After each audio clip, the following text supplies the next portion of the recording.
Друзья, рад вас приветствовать на своем канале. Сегодня у меня обзор на новенький Geely Coolray 2022 года в голубом цвете, комплектация Flagship Sport. И вы можете наблюдать черную крышу, это покраска. И, конечно же, автомобиль сделан полностью в Китае, ну и покрашен в Китае, соответственно. Это лимитированная версия, которая выпускалась изначально в 2020 году, но из-за того, что потом перенесли полностью локальное производство в Беларуси, данный автомобиль перестали продавать официально, и только сейчас, в 2022 году, его вернули в продажу и обновили несколько цветов. Также вы можете увидеть черные диски, они глянцевые, и любимая резина Link Long для извращенцев, так называемая. Как вы помните, я на своем автомобиле поменял эту резину на Hankook Dino Pro RA33, ну только для того, чтобы лучше была управляемость и, конечно же, перестала работать аварийка, и, в принципе, машина лучше ездила. Ну, было просто комфортнее. Сейчас я, поездив на этом данном Линклонге, опять же вспомнил те ощущения, когда купил этот автомобиль изначально, когда ты начинаешь слегка тормозить, и автомобиль пугается и начинает включать аварийку. Пробуем педаль газа.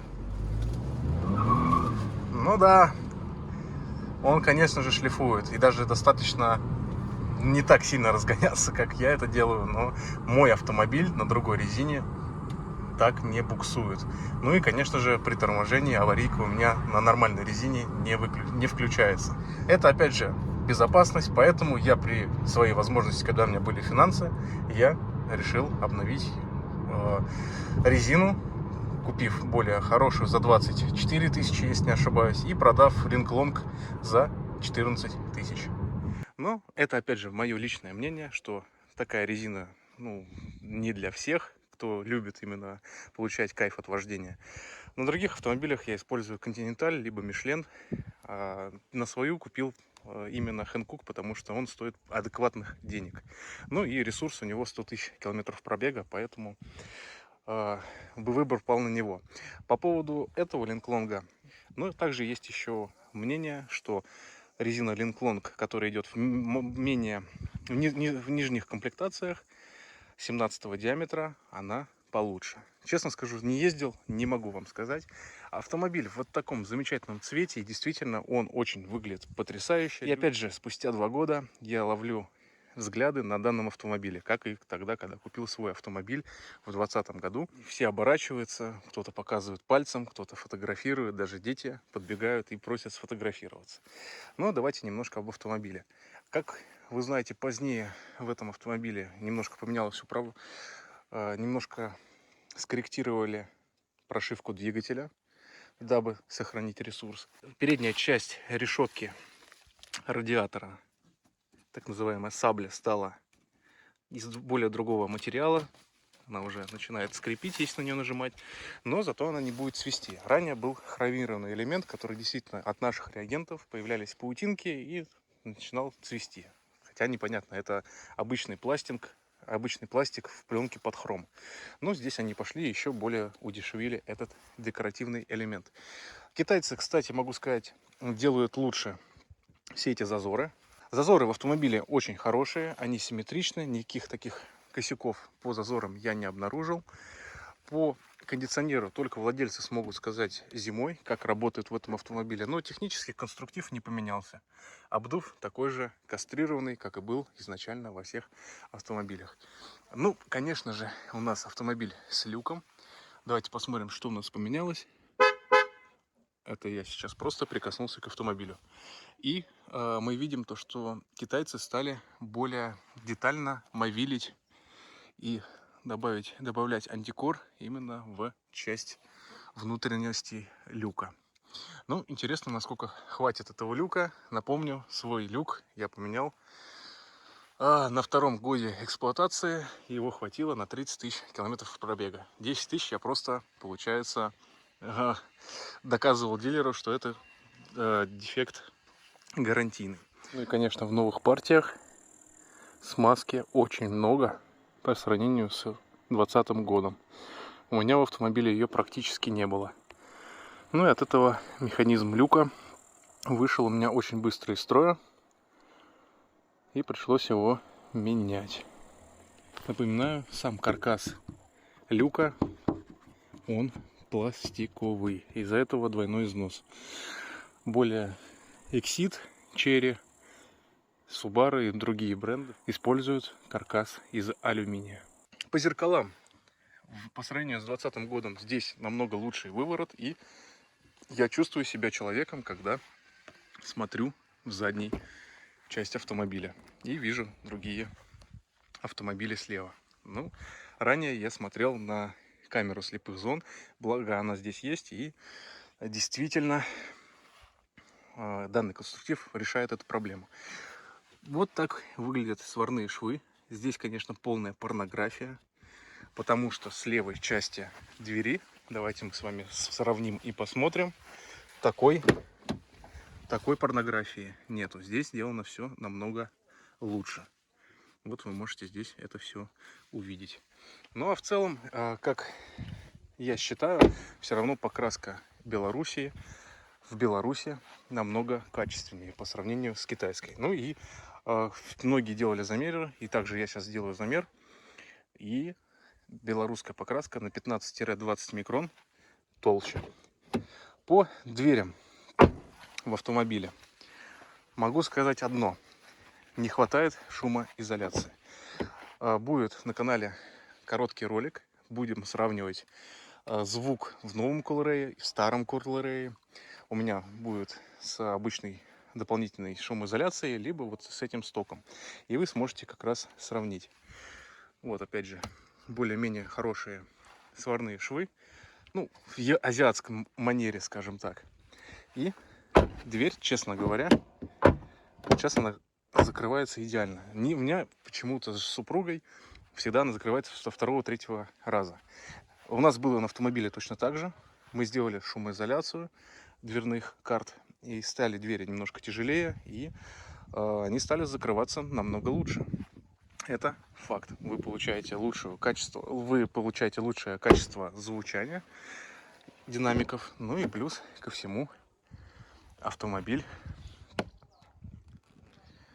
Ну и плюс двери автомобиля становятся тяжелее. Вот эта накладка единственная, которая есть в автомобиле, которая прилегает неплотно. Возможно, там используется скотч, и он начал отклеиваться. Это по дефектам сборки. А по рейлингам. Посмотрел все рейлинги. Везде они хороши, кроме одной части с водительской стороны. Давайте я вам продемонстрирую. Вот тут рейлинг не закреплен до конца. Понятное дело, если что-то случится, никому ничего мы не сможем доказать, так как рейлинги в автомобиле декоративные. И поэтому эксплуатация бокса как бы запрещена производителем, но многие используют бокс на свой страх и риск. Здесь вот даже немножко они установили декоративный этот элемент, который пластиковый, эта часть алюминиевая, и вот здесь оттопыривается резинка. В принципе, бог с ним. Это, опять же, придирки педанта. По поводу люка никаких зазоров, косо, криво нету. Все сделано, поставлено хорошо и замечательно. Напомню, автомобиль также можно заправлять 92-м бензином. И как раз сейчас я тестирую автомобиль на 92-м бензине. Мне просто интересно, как он едет. Ну и, как вы помните, вот этот спойлер, флагшип, зимой накапливает воду. Каким-то образом вода проникает внутрь, скапливается в этой части и начинает булькать. Многие дилеры либо меняют по гарантии, либо отшивают клиентов, либо делают дренажные отверстия, сверлят вот с этой части дырочку. Поэтому спорный вопрос, плюс или минус этого спойлера. Мне лично он не особо нравится. Мне нравится спойлер в обычном флагшипе. И давайте посмотрим в багажник. О багажнике особо-то и ничего не поменялось. Но, конечно же, самое главное изменение в салоне. Ну, там есть небольшие изменения. Также вот при закрытии пластик ходит. Обычные упоры, которые, кстати, я бы сказал, даже тяжеленькие, могут, в принципе, они также плохо держать крышку багажника зимой, как это было у меня. Ну и вот она, китайское качество сборки.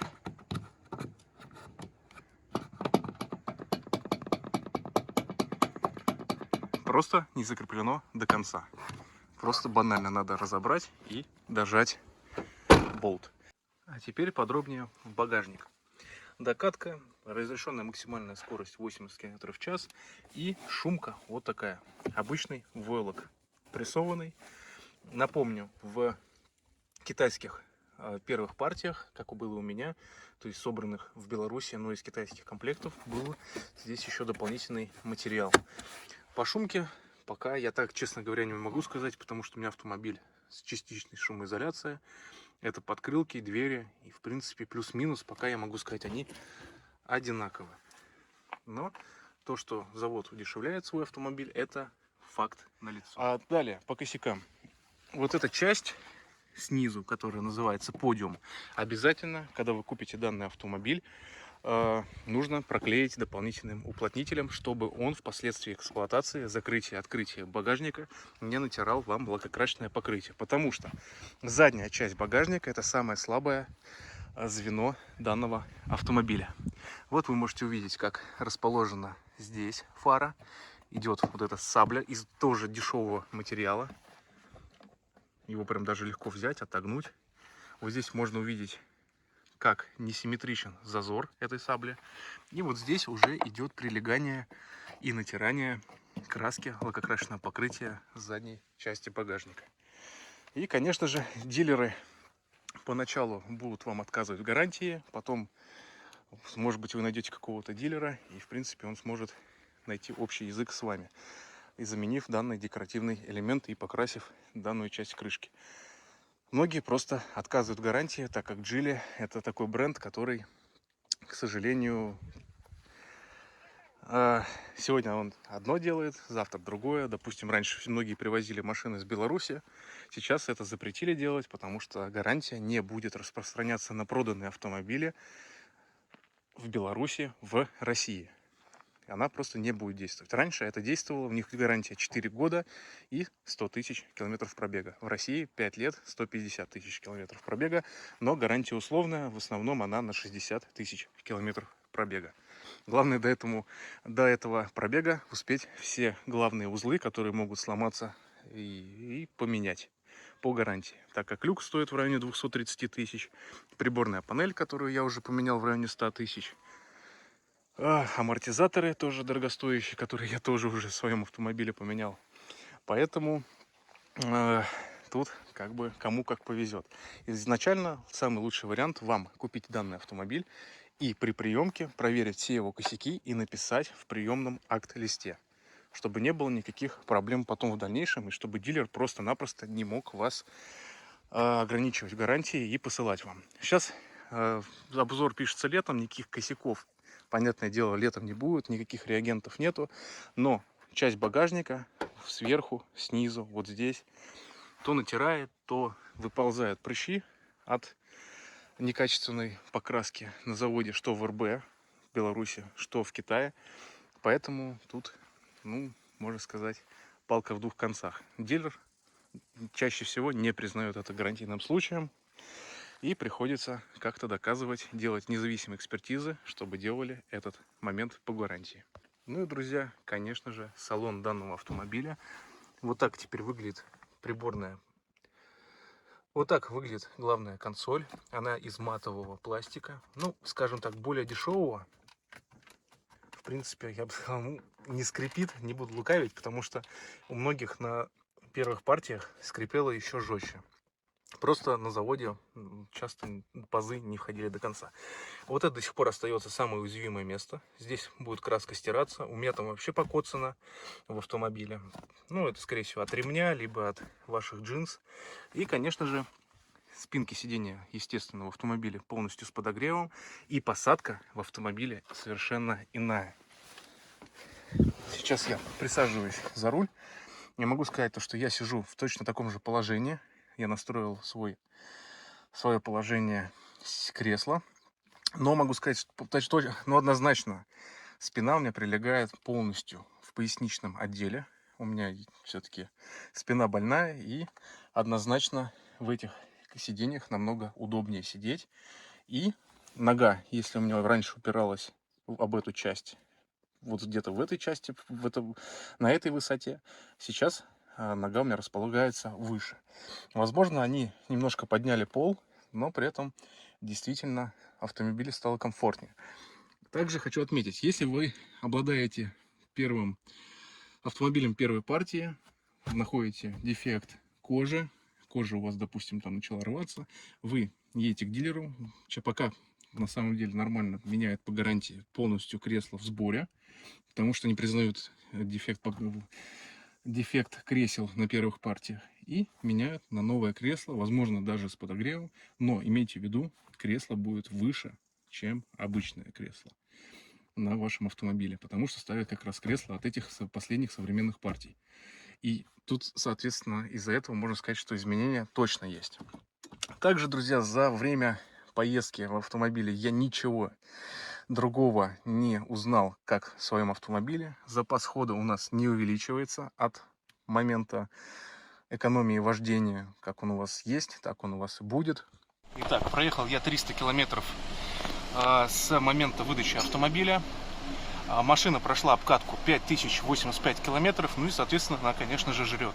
Поэтому могу сказать однозначно, индикатор запаса хода очень врет даже на новых партиях и не прибавляет километража, даже если вы едете более экономично. Что меня лично расстроило, лимитер скорости, хоть там и есть все цифры, которые нам нужны, он все равно не тормозит на спуске. Я, честно говоря, был уверен, что он 100% будет работать правильно. Также весь этот замер есть в коротком ролике на канале. По мультимедии в автомобиле ничего особо не поменялось. Это обычная стоковая прошивка. Напомню, я использую в автомобиле GMC Custom мод прошивку. Здесь последняя 20-я прошивка, но у нее есть дефект. Возможно, скрытый дефект у данного автомобиля. Почему-то после того, как вы выходите из машины, чаще всего каждый второй случай отрубается Wi-Fi. Вот сейчас он тоже выключен. Давайте заведем автомобиль. И он не включается, понимаете? Вот в чем проблема. Приходится автоматически приходить и включать Bluetooth. Не знаю, что за глюк, что за баг такой. Также его можно здесь включать.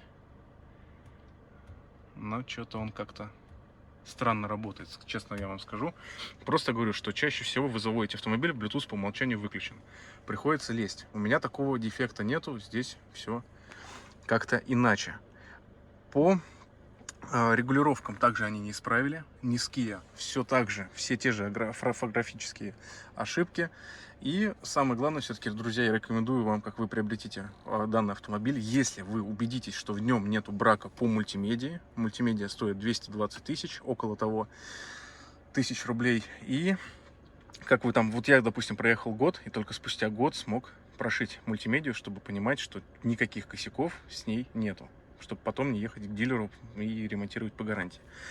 И, конечно же, вся эта мультимедиа поможет вам автоматически с помощью управления, либо с помощью дополнительных клавиш активировать вам автоподогревы сидений, ну и прочее. Все стало просто сейчас, слава богу, лето, но если зима, и я взял бы этот автомобиль, мне бы не хватало тех настроек, потому что, чтобы включить подогрев руля, приходится нажимать сюда, сюда, но на дороге во время движения это крайне неудобно. Ну и в целом, друзья, действительно, кожа в салоне очень сильно поменялась. Я имею в виду именно сиденье, так как на руле косяк с нитями обогрева до сих пор не решен.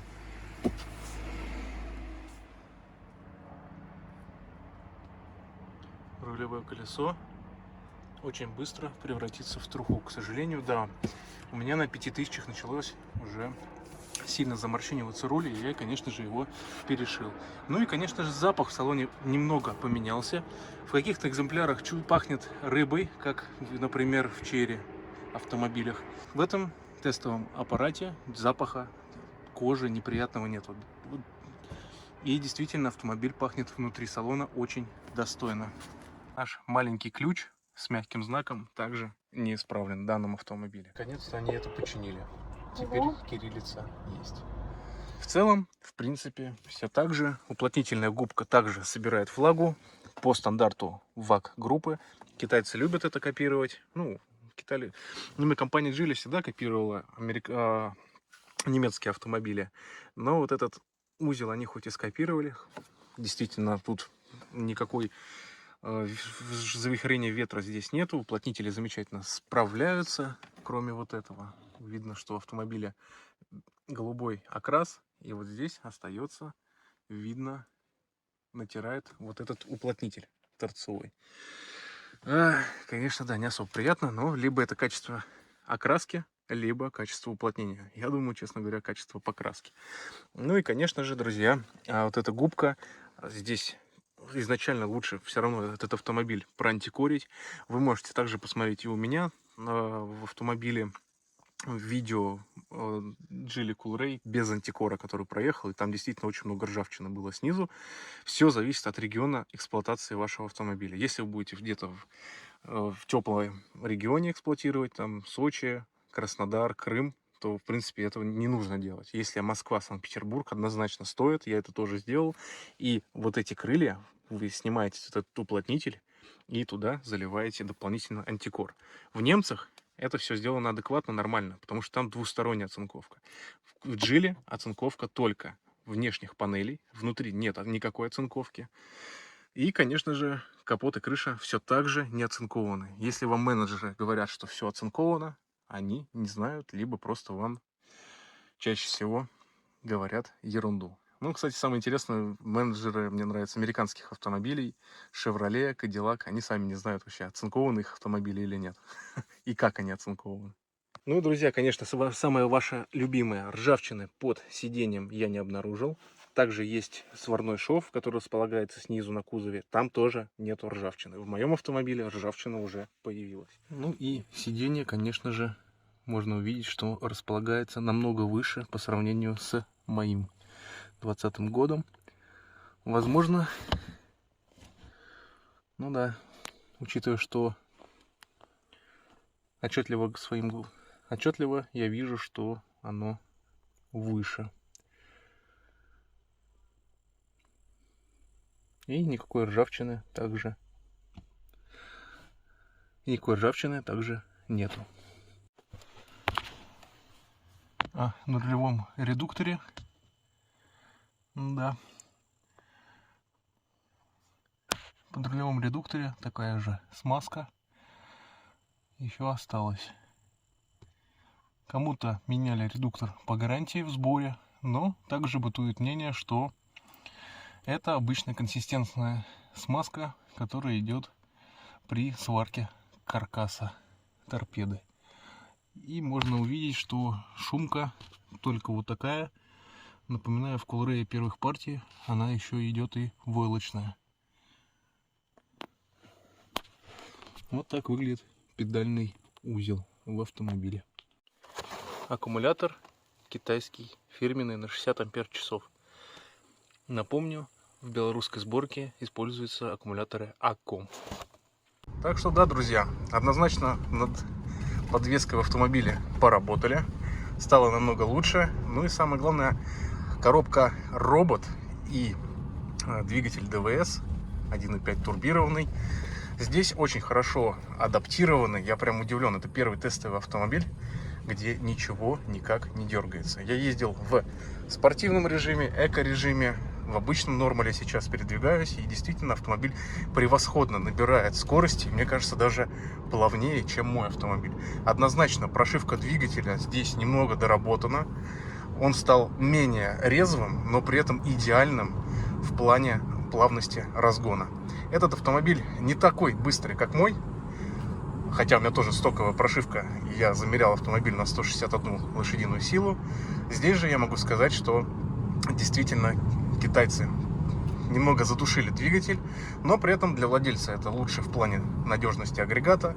Ну и, конечно же, друзья, самый главный момент, это стал автомобиль семейный для такого, более идеальной манеры вождения, без тычков. Если вы возите семью на заднем ряде сидений, им будет очень комфортно передвигаться, нет никаких пинков, рывков. Автомобиль действительно отлично тут сделан, скажем так. И самое главное, что если вы захотите обновить свой старенький Coolray и на новый 22 года. Однозначно плюсом будет подвеска. Подвеска лучше порядка на 20-30% по сравнению с первыми партиями. Ну и у кого проблемы с роботом, который вечно дергается, некоторые так, у меня в принципе претензий к этому нету, но это обновление, скажем так, поможет вам избежать дергания робота. Если ваши другие какие-то адаптации, замена масла в роботе не помогает, то действительно можно обновиться на новый автомобиль, если у вас есть такое желание и вы фанат данного автомобиля. Протестировать данный автомобиль на 92-м бензине, а именно динамику его. Сразу можно сказать, что за 300 километров, а 300 километров мы проехали на полном баке, в смешанном таком режиме, и в эко, и в обычном режиме, особо не гнали, но действительно этот Coolray любит пожрать топливо. И что мы можем сказать? Изначально автомобиль был на 95-м бензине, и по сравнению с моим, опять же, Coolray, этот автомобиль не такой динамичный, как мой стоковый Geely Coolray. Ух ты! Катюш, ты решила показать свою динамику на этом автомобиле. Но все-таки, даже согласись, даже ты говоришь, что он едет иначе.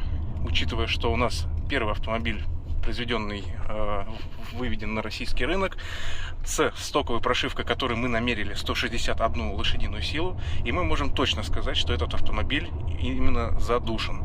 Скорее, это сделано для большего ресурса, потому что все-таки у 2020 года есть брак шатунов, и они, да, действительно, бывает, вылетают из двигателя. Это очень неприятно слышать, но обычно это происходит от 3000 километров до 40. У меня на автомобиле сейчас 42 тысячи километров пробега, пока все норм.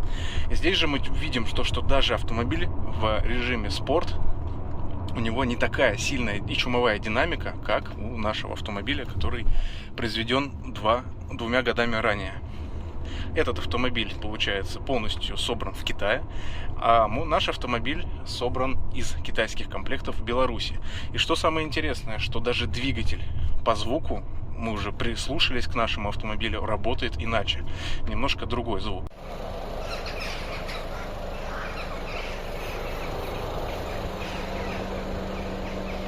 Но при этом, конечно же, этот автомобиль остается самым динамичным до сих пор, но по сравнению, опять же, с первыми партиями, мы можем точно утверждать, что что-то тут неладное, и автомобилем сделаны какие-то скрытые изменения. Также могу сказать по поводу подвески. Вот сейчас мы едем по очень плохой дороге. Я еду сейчас сзади, чтобы вам показывать все происходящее сзади, как трясет.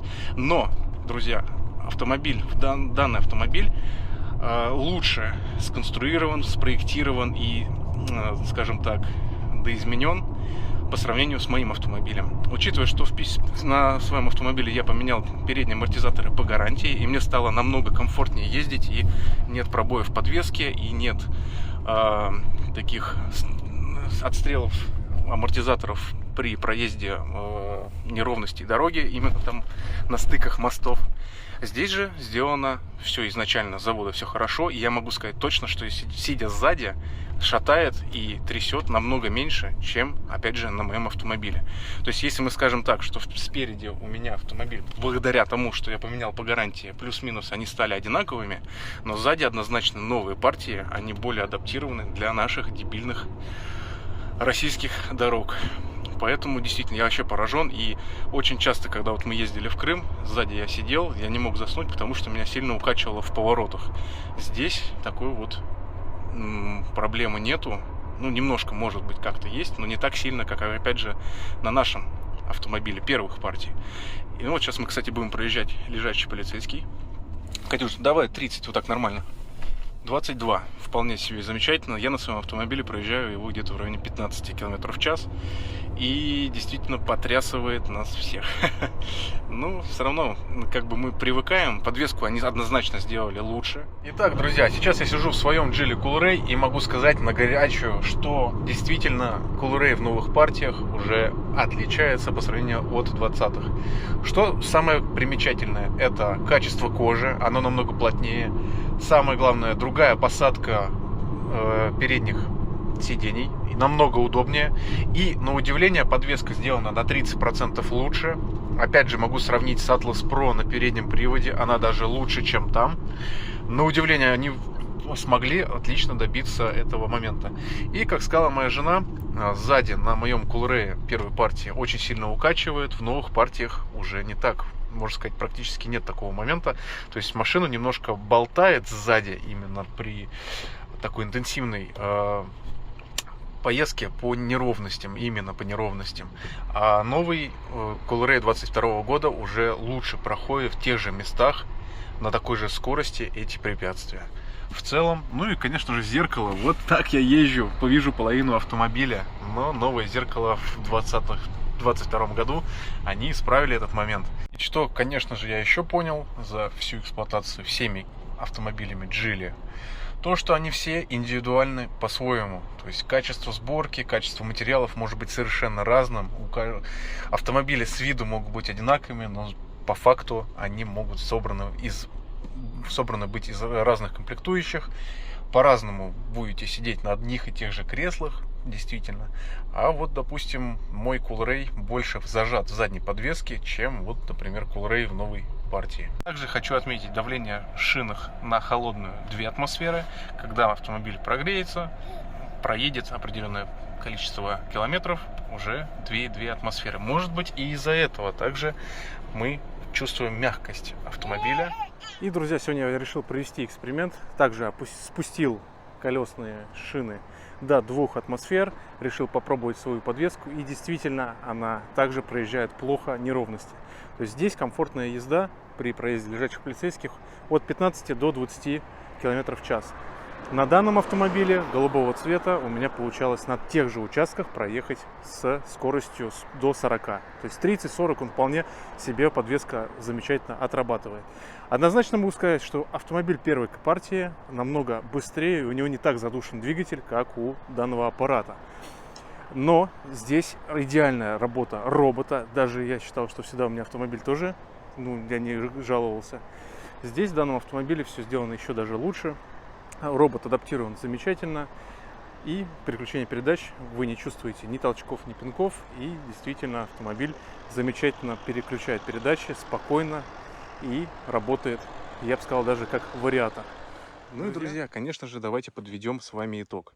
По поводу данного автомобиля. Частично, да, косяки старые они исправили. Автомобиль собран ровно, хорошо, по зазорам я вообще не могу придраться. Ну и, друзья, конечно же, этот автомобиль я купил в 2020 году за 1 450 000 рублей. В комплектации флагшип, предмаксималка. То же самое, только без черной крыши и вот этого S-спойлера с карбоновыми зеркалами. Также этот автомобиль до сих пор остается топовым за свои деньги. Как ни крути, среди конкурентов. Это однозначно один из лучших предложений на рынке с автомобилем с гарантией, соответственно. Также камера 360, до сих пор я от них кайфую. Очень помогает заехать в любое место, где можно прям вплотную поставить автомобиль к стене.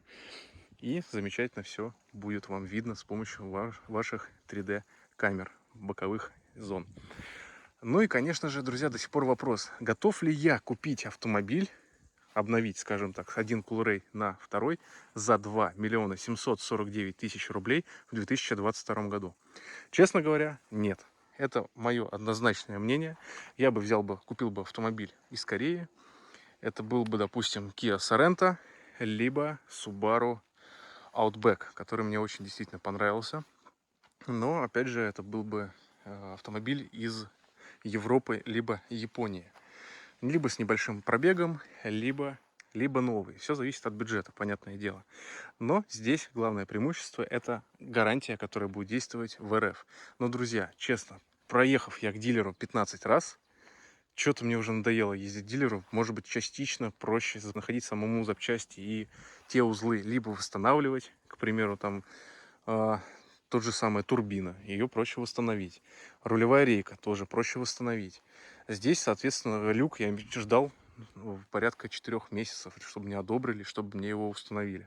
Тоже большая проблема. И то установили частично адекватно. Там еще надо его регулировать. Далее. До сих пор самый главный в автомобиле для меня вопрос. Ладно, бог с ними, с рейлингами. Но в автомобиле нельзя поставить фаркоп официально. На него нет одобрения от ТТС. Как вы все знаете. Я это часто говорил на канале, показывал это от ТТС. И действительно, это большая проблема. Chery и Geely. У Haval, в принципе, на многих автомобилях есть их линейки. Возможность поставить фаркоп. Но сейчас бы я хотел бы действительно поставить какой-нибудь прицеп, дачу или что-нибудь такого плана, чтобы путешествовать, потому что багажника катастрофически не хватает. Когда у тебя рождается ребенок, ты возишь его арсенал, и вот этого маленького багажника хэтчбека, чуть я начал даже заговариваться, потому что я все равно считаю это субкомпактный кроссовер. У меня такой же багажник был на... У меня точно такой же багажник был на Hyundai Tucson первого поколения, точно такой же на Крете, точно такой же на Chevrolet Trailblazer и многих других конкурентов. Поэтому, друзья, выбор за вами. Пишите в комментариях, купили бы вы вновь Geely Coolray в 2022 году за 2 миллиона 749 тысяч рублей.